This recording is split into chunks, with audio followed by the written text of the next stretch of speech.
La recherche fondamentale a comme principal objectif l'enrichissement des connaissances sans se soucier des applications immédiates. Elle fournit le socle de connaissances nécessaires, tôt ou tard, à tout autre type de recherche. Contrairement à la recherche fondamentale, la recherche appliquée a comme objectif principal les applications dans différents secteurs des activités. Cette distinction est délicate à établir parce que la frontière entre ces deux types de recherche est généralement assez floue. Le laboratoire de mathématiques et physique de l'Université de Perpignan, le LAMPS, est à la fois un laboratoire de recherche fondamentale et de recherche appliquée, ce qui constitue son principal atout. Les recherches qui s'y effectuent vont des mathématiques à la physique statistique et à l'informatique, en passant par la mécanique du contact, la mécanique des fluides et l'énergétique. Leur dénominateur commun est la modélisation mathématique et numérique.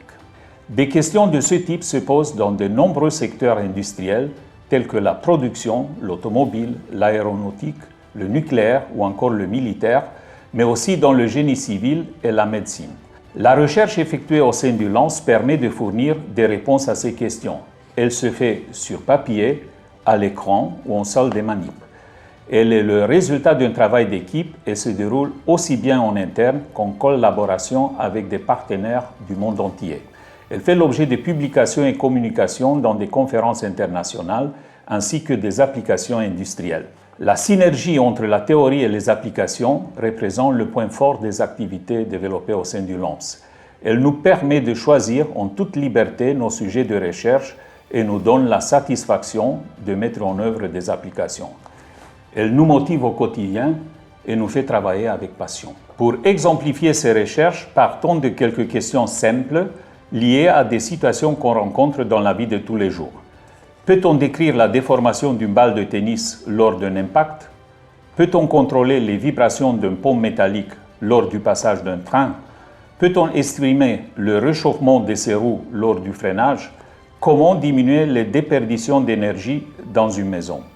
Peut-on connaître la température et la pression dans les étoiles? Pour trouver une réponse à ces questions, nous avons besoin d'inventer des équations qui décrivent ces phénomènes, c'est-à-dire de créer des modèles mathématiques, de développer des théories associées à ces modèles, de mettre en pratique des algorithmes permettant leur résolution numérique, d'implémenter ces algorithmes sur ordinateur, de comparer nos simulations numériques avec le résultat des expériences, validant ainsi la fiabilité de nos modèles.